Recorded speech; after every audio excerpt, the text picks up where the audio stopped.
오늘 설교 제목은 여호와의 날, 여호와의 날입니다. 구약 성경에 보면 가끔 여호와의 날이라는 말씀이 나오는데 거기에는 뭔가 특징이 있습니다. 여러 가지 많은 날 중에 여호와의 날이라 할 때는 무엇인가 하나님께서 큰 일을 행할 때, 또 큰 일을 작정할 때, 큰 일을 이루실 때 여호와의 날이라고 합니다. 오늘 스바냐 선지자를 통한 여호와의 날이 어떤 날인지 상고해 봅니다. 스바냐 선지자는 시스기야 왕이 죽은 후 그 아들 므낫세 왕이 55년 동안 통치를 하면서 온갖 우상 숭배하고 타락했습니다.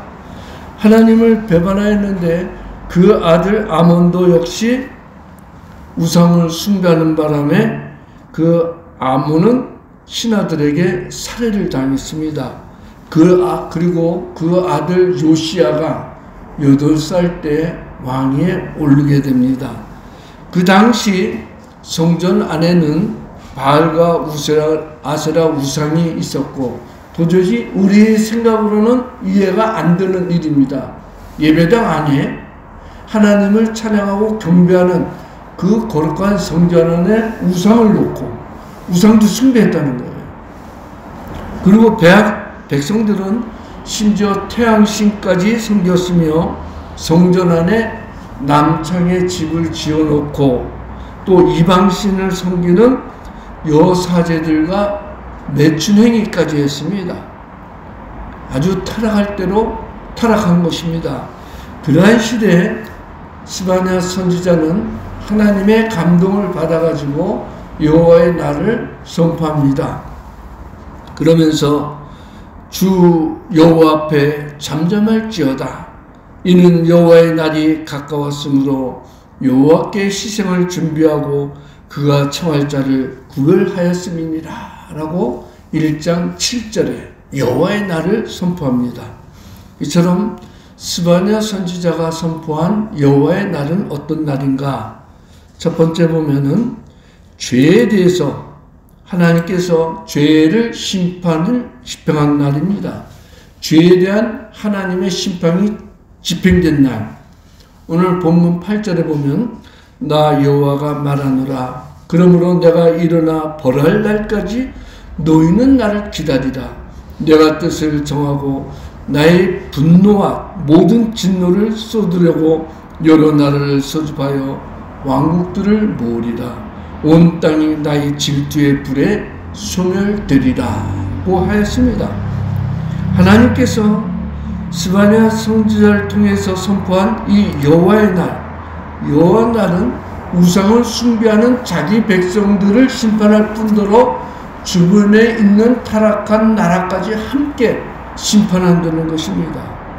이 말씀은 하나님께서 역사를 일직선의 상에 두고 장차 임할 심판을 가깝게는 남유다를 심판하고 동시에 주변에 있는 타락한 나라들을 심판하는 것은 장차 먼 훗날 예수 그리스도께서 재림하셔가지고 온 세상을 심판하는 것을 예표론적으로 보여주는 사건입니다.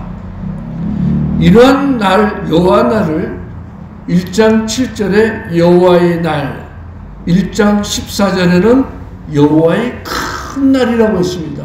왜 그럽니까? 하나님의 진노의 심판이 너무나도 크기 때문에 큰 날이라고 한 것입니다. 이러한 하나님의 심판이 가까웠다는 것은 그만큼 세상이 온갖 죄로 타락했다는 겁니다. 도덕적으로만 타락한 것이 아니고 영적으로 타락했기 때문에 살아계신 하나님을 믿지도 않고 알지도 않고 또 하나님의 선택을 받은 남유다까지도 하나님도 믿고 우상을 숭배하고 서론에 얘기했지만 성전 안에 우상까지 드리는 타락의 극치에 달한 것입니다. 그러한 때 하나님께서 참다 큰 심판을 집행한다는 거예요. 그 심판의 집행이 남유다 자기 백성들을 먼저 심판하는 것입니다.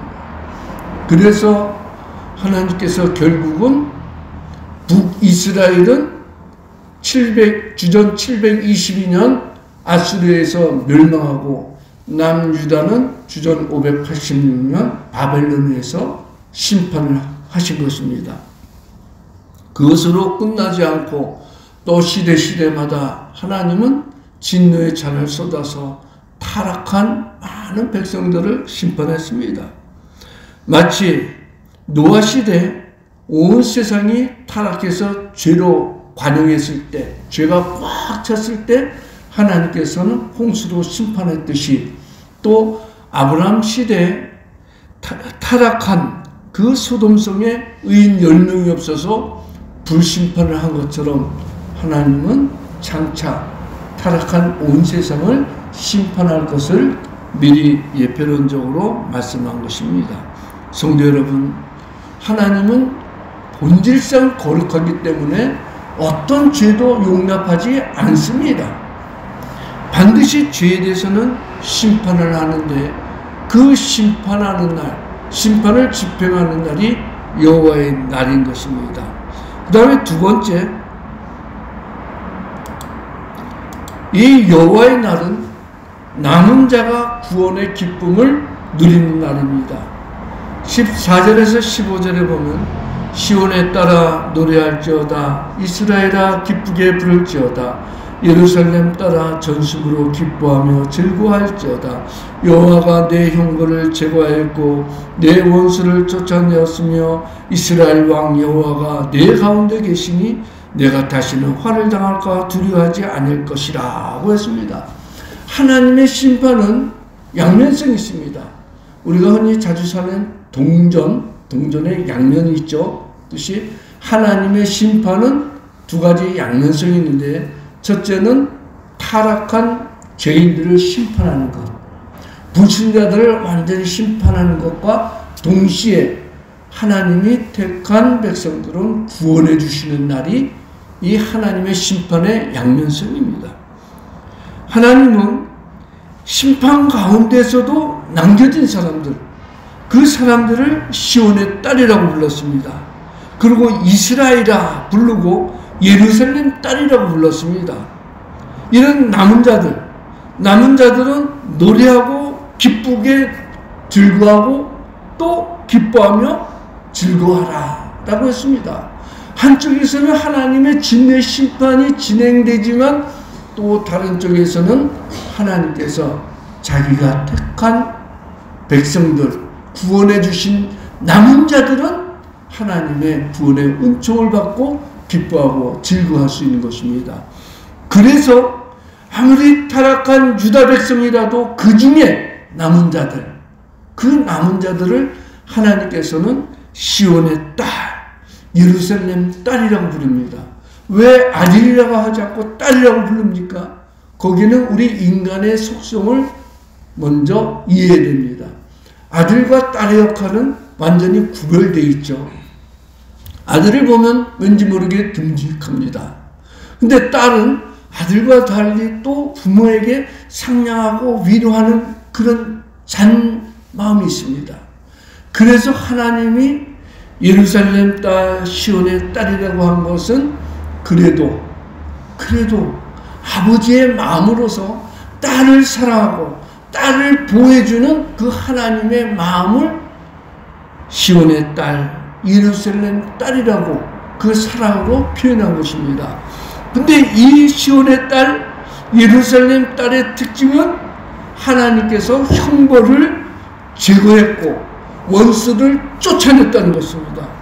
이유는 이스라엘 왕 여호와께서 내 가운데 계시니 내가 다시는 화를 당할까 두려워할 필요가 없다는 것입니다. 이처럼 남은 자들, 하나님께서 진노의 심판 중에서 남겨준 자들의 특징이 있습니다.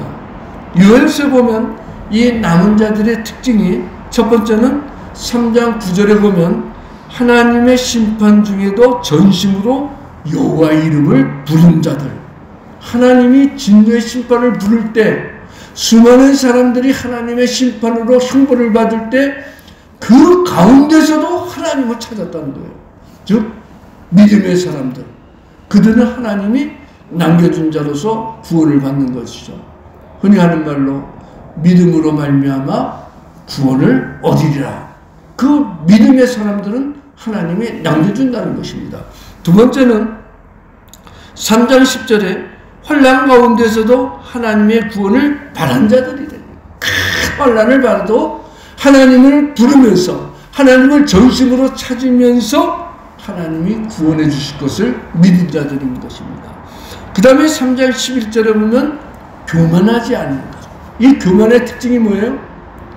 하나님을 하나님 되게 해야 되는데 하나님의 자리에 자기가 올라가려고 하고 모든 이루어진 일을 자기의 힘으로 자기의 능력으로 행했다고 착각하는 사람들입니다.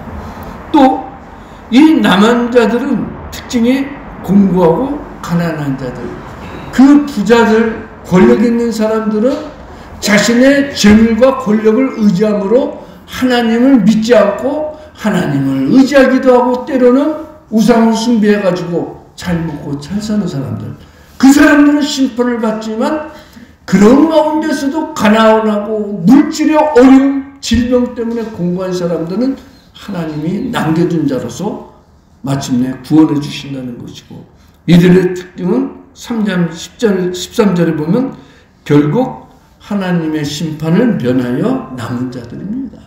성경 구약에 이 예언서를 보면 더러 남은 자들이 많이 나옵니다. 이 남은 자들은 예의 없이 하나님의 심판 중에 하나님의 따로 남겨둔 이 땅의 그루터기들입니다. 큰 상수리 나무가 베어도 그 땅에 남은 자들은 상수리 뿌리로부터 수분을 공급받고 다시 거기서 새로운 은이 돋고 순이 돋고 줄기가 피어나고 마침내 꽃이 피는 새 생명의 부활을 누릴 수 있는 남은 자들인 것입니다. 이 남은 자들을 통해서 하나님은 만족을 느낀다는 거예요. 세 번째로 남은 자를 통해 하나님의 기쁨이 충만해지는 날입니다. 하나님의 심판, 이 심판 가운데는 이방인도 있고 불신자도 포함됐지만 하나님이 선택한 이스라엘 족속, 유다 민족도 포함됩니다. 그들을 볼 때 하나님의 마음은 얼마나 아프겠습니까? 하나님이 민족적으로 선택한 아브라함의 후손들인데 그들이 하나님의 약속을 저버리고 타락해서 어쩔 수 없이 하나님은 그들을 돌이키기 위해서 심판을 내립니다. 결국 남유다의 귀족들, 또 왕족들, 유력한 사람들 전부 다 바벨론으로 끌려가잖아요. 그 끌려간 사람들 중에 하나님은 또 남겨준 자를 통해서 기뻐하신다는 거예요. 17절에 너희 하나님 여호와가 너희 가운데 계시니 그는 구원을 베푸실 전능자이시라. 따라합시다. 그가 너로 함께 있습니다. 시작. 그가 너로 말미암아 기쁨을 이기지 못하시며 너를 잠잠히 사랑하시며 너로 말미암아 즐거이 부르며 기뻐하시리라 하리라. 성도 여러분, 이 말씀만 보면 우리는 소망이 있습니다. 하나님께서 짓는 심판 중에서도 그 남은 자들, 그들은 기뻐할 수 있는 이유가 있는 거예요. 우리가 인생 살다 보면은 때로는 생각지도 못한 혼란에 처할 때가 있습니다. 가끔 그런 사람 덜어 있죠. 신앙생활 열심히 하고 헌신도 열심히 했는데 뜻하지 않은 난치병, 불치병 선고를 받는 사람이 있습니다. 그런 사람들 보면 왜 나에게 이런 환난이 왔는가 좌절에 빠질 때가 있죠. 또 열심히 봉사했는데 갑자기 사업이 망해가지고 부도난 사람도 있습니다. 제가 오래전 선두교회에서 부목사를 했을 때 한 집사님 가정에 신방을 갔어요. 남자가 참 허랑망탕하게 살았어요. 허구한 날 부부싸움하고 아내를 패고 오죽하면 아내가 못 살겠다고. 그런데 그냥 죽고 싶어도 죽을 수가 없어가지고 결국 기도원에 올라갔어요. 하나님, 저를 데려가시든지 아니면은 제 남편을 돌이켜서 회개시키든지 양당하게 해주세요. 도저히 집에서는 못 살겠습니다. 교회 가서는 할렐루야 찬송하지만 내 마음에는 항상 슬픔과 좌절투성입니다. 하나님 불쌍히 여겨주세요. 그 어느 날 남편이 술 취해가지고 자기를 두드려 패고 자는데 그 모습이 그렇게 불쌍하더라는 거예요. 술 먹고 싸울 때는 화가 나서 자신도 막 욕도 하고 그러는데 누워있는 남편, 그 남편의 얼굴을 보는데 왜 이렇게 불쌍한지, 왜 남편이 저렇게 됐을까? 총각 때는 열심히 신앙생활 했는데 세상 살다가 시달려가지고 저렇게 된 건 아닌가? 그 남편이 불쌍해지는 거예요. 그 남편을 바라보면서 자기도 모르게 눈물이 뚝뚝 떨어지는 거죠. 주님 하는 말이 다른 말이 없습니다. 그전에는 내 남편을 데려가든지 나를 데려가든지 해달라는 기도가 바뀌었습니다. 주여 내 남편과 나를 불쌍히만 여겨달라. 이 긍휼을 구하는 기도로 바뀐 거예요. 그러고 나서 갑자기 남편이 어느 날 여보 교회 갑시다 그러는 거예요. 아, 교회는 등지고 세상 겉하고 온통 호랑방탕하고 살던 그 남편이 교회 가자는 거예요. 그 부인은 아이고 우리 하나님이 내 기도 들어주셨다고 집사님 남편하고 교회 온 거예요. 이제 입구에서 인사하잖아요. 그 집사님 고개를 끄덕 인사하면서 이래요. 남편이 왔다 이거예요. 얼마나 기뻤겠어요. 그때부터 그 집은 천국으로 된 거예요. 지옥이 천국으로 됐죠. 근데 그날이 얼마 못 갔어요. 어느 날 갑자기 그 아내가 몸이 아파가지고 병원에 가서 검사를 했는데 위암 말기 진단을 받은 거예요. 하도 속썩어갖고 그것이 병이 됐는지 결국 위암 말기 진단을 받았어요. 신방 갔더니 남편이 그래요. 이제 좀 돌이켜서 제대로 신앙생활하고 아내를 좀 사랑하고 내가 그동안 잘못한 거 속죄하는 마음으로 살고 싶었는데 하나님 어찌하여 이런 일을 저에게 주십니까? 마치 영화에 일어난 일이 나에게 일어났는데 이제 신앙생활 좀 제대로 하려고 하는데 어찌하여 나에게 이런 시험은 주십니까? 그러면서 자신 스스로가 판단하는 거예요. 아내가 건강할 때 좀 더 잘해줄 거. 아내가 그토록 술 취한 나를 보고 여보 제발 돌이키고 같이 신앙생활 하자고 할 때 신나게 교회 나올 거. 이제 돌이키고 신앙생활 좀 하려고 했더니 이제 내 가정이 조금 평안할 때 됐더니 하나님이 이런 연단 주십니까? 그러면서 눈물 흘리는 것을 봤어요. 그런데요, 그 아내가 저에게 이런 말을 해요. 제가 조금 있으면 천국 갈지라도 저는 하나님께 감사해요. 왜 그러냐? 하나님이 내 기도 들으시고 내 남편 돌이켜 주셨다 이거죠. 그래서 저는 기뻐한다는 거예요. 하나님이 저를 볼 때 얼마나 기뻐하실까? 큰 어려움과 슬픔과 좌절이 있는데도 하나님을 향한 신앙을 지킨 나를 보고 하나님은 틀림없이 기뻐하실 거라는 거예요. 우리가 인간적으로 볼 때는 두 사람이 행복하게 오래 잘 사는 건 좋겠죠. 근데 그 아픔 가운데서도 남편이 돌아온 거, 하나님이 자기 기도를 들어주신 거, 자기는 얼마 안 있으면 죽어 천국 가지만 하나님은 나를 보고 기뻐하신 것을 느낄 수 있다는 거예요. 얼마나 아름다운 마음입니까? 그런데 말이죠. 하나님은 죄에서 회개하고 돌아온 사람이 교회에 와서 예배드리는 것도 기뻐하지만 평상시 변함없이 주의를 지키고 주일이면 주님은 주의 전에 와서 예배드리고 기쁜 일이든 슬픈 일이든 하나님을 찬양하는 우리를 볼 때 얼마나 기뻐하겠습니까? 속썩이는 자식이 돌아오는 것도 기쁘지만 속썩이지 않고 부모님 밑에서 항상 부모님과 함께 있는 자식을 보는 그 부모님 마음 항상 기쁘듯이 하나님은 이 시간 예배드리는 우리 한 사람 한 사람을 보면서 기뻐하신다는 거예요. 얼마나 소망이 있습니까? 여러분 스스로 자신을 한번 평가해 보세요. 외모적으로나 학벌로나 재력이나 명예나 권세나 자랑할 것 있습니까? 여러분 명함 한번 저한테 주실 거 있어요? 뭐 휘황찬란하게 무슨 대기업의 회장이요 중소기업의 사장이요 그런 명함 없죠?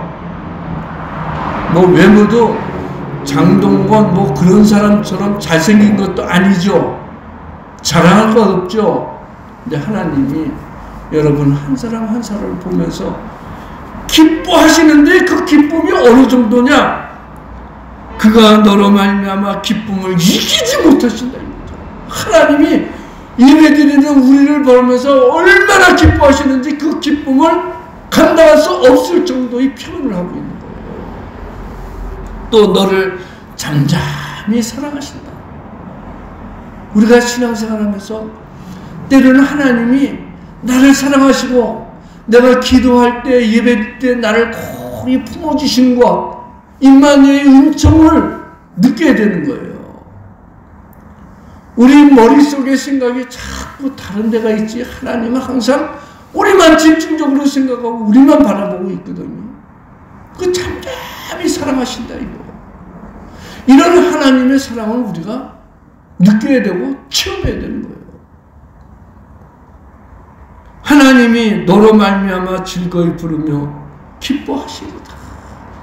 하나님의 기쁨이 세상에 권력자나 명예 있는 사람한테 있지 않고 하나님의 기쁨이 이 예배드리는 여러분들에게 있다는 거예요. 얼마나 우리가 존귀한 존재입니까? 하나님이 자랑스러워하는 우리가 이처럼 뛰어난 사람이라는 거예요. 하나님이 우리를 구원해 주시고 너희 하나님 여호와가 너희 가운데 계시며 너로 말미암아 기쁨을 이기지 못하신다. 우리가 하나님의 기쁨의 대상이라는 거예요. 왜 그럽니까? 부모의 마음을 헤아리면 하나님의 마음을 알 수가 있어요. 흔히 자식은 내리사랑이라고 그러죠. 이승환 집사님이 아들을 낳았어요. 그 얼마나 기쁘겠어요? 환장하죠. 얼굴 보고 또 보고 애기가 빵 부으면 환장하죠. 온 세상 것이 다 내 것 같죠. 근데 이승환 집사님의 어머니 되신 석찬희 권사님은 그보다 더 기뻐해요. 제가 권사님 손주 이뻐요. 아이고 생각만 해도 기쁘죠. 근데 하나님의 마음은 그보다 더하다는 거예요. 우리를 볼 때마다 잠잠히 사랑하며 우리를 보며 즐거이 부르며 기뻐하신다. 성도 여러분, 그런 하나님이 전능하신 하나님이 우리 가운데 계신다는 거죠. 지금 예배드리는 여러분 가운데 계시고 여러분 가정 가운데 하나님이 함께 계시고 여러분이 혼자 있어도 그 마음에 하나님이 잠잠히 계시면서 사랑의 고백을 하는 거예요. 우리가 흔히 미워하는 사람을 보면 뭐라 그러죠? 어이 왼수덩어리, 왼수덩어리라고 그러죠. 심지어 자식이 속세 개면 왼수바가지라고 부릅니다. 그런데 그 하나님이 우리가 하나님의 마음을 기쁘게 못해도 주일날 교회 와서 예배드리는 우리 모습을 보며 하나님의 기쁨을 이기지 못하신다. 하나님의 기쁨의 근원이 우리라 이거예요. 하나님께서는 지금 심판 가운데서도 남아있는 자, 여호와의 이름을 부르며 구원을 바라는 자, 그들을 하나님이 남겨두시고 그 남은 자와 함께 새로운 역사를 이루신다는 거예요. 이처럼 하나님은 우리 가운데 계시며 우리를 바라보며 잠잠히 사랑하신다. 오래전 몇 년 전 사도라는 영화가 나왔었죠. 송강호가 영조로 나오고 유아인, 지금 뭐 마약으로 못 나오지만 유아인이 사도로 나오는데, 그 사도가 항상 지멋대로 하고 그 영조 왕의 뜻대로 새 사도 공부를 제대로 안 하고 타락하고 그러니까 뭐라고 하냐면, 너희 존재는 네가 있는 그 자체가 영모라니까. 영모, 반란이죠. 얼마나 화가 났으면 내 존재 자체가 영모야, 이런 분노를 느꼈어요. 근데 사랑하는 연인 관계는 어떻게 해요? 사랑하는 부부 관계는 이런 말합니다. 당신 존재가 나의 기쁨이야. 사랑할 때 그러죠. 자식을 사랑하면 자식을 볼 때마다, 학교 가서 돌아오고 다녀왔습니다 할 때마다 기쁨이 있는 거예요. 스바냐의 이 말처럼 남은 자 그 자체가 하나님께 기쁨을 주듯이, 여러분들이 예수 그리스도를 믿는 그 신앙으로 말미암아 살고 그 믿음으로 말미암아 하나님께 기도하고 그 믿음을 하나님께 감사할 때 하나님의 기쁨이 여러분들에게 있는 거예요. 성도 여러분, 여러분 이름을 스스로 한번 부르면서 하나님의 기쁨이 태웅이에게 있다, 하나님의 기쁨이 해솔이에게 있다. 이 얼마나 기쁘겠어요? 여러분의 존재가 보통 사람이 아니라는 거예요. 특별한 하나님의 축복을 받은 하나님의 기쁨이요, 하나님의 자랑이 되는 거예요. 참으로 우리 가슴이 뛰는 말이죠.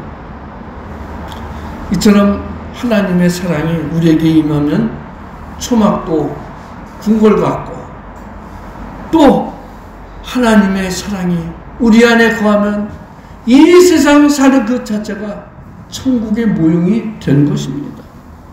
성도 여러분, 이처럼 우리를 바라보면서 기뻐하시고 우리를 바라보면서 잠잠히 사랑하시는 그 하나님이 바로 우리의 아버지가 되신다는 것, 자부심을 갖고 신앙생활 하기를 축원합니다.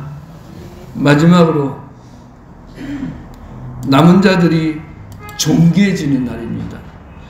19절에서 20절에 그때 내가 너를 괴롭게 하는 자들을 다 보라고 저는 자를 구원하며 쫓겨난 자를 모으며 온 세상에서 수욕받는 자에게 칭찬과 명성을 얻게 하리니 내가 그때 너희를 이끌고 그때 너희를 모을지라. 내가 너희 목전에서 너희의 사로잡힘을 돌이킬 때 너희에게 천하 만민 가운데서 명성과 칭찬을 얻게 하리라. 나 여호와의 말이니라. 할렐루야. 하나님께서 이 남은 자를 마침내 존귀하게 만들어 주신다는 거예요. 아무리 뛰어난 용호월도 하나님 앞에서는 죄인입니다. 절세 가인도 하나님 앞에서는 죄인입니다. 그러나 남겨둔 자, 하나님의 구원을 바라고 하나님의 구원을 기도하고 하나님의 영광을 찬양한 이 하나님이 남겨준 자, 그들은 하나님께서 반드시 존귀한 자로 세워주신다는 거예요. 여호와의 날이 이르기 전에 남유다 모든 젊은 사람들, 아버지들은 전쟁터에 나가서 다 죽고, 살아남은 사람들은 포로로 끌려가서 바벨론에서 종이 되었습니다. 노예가 되었습니다. 열심히 땀 흘려 모은 재산 다 노략당했습니다.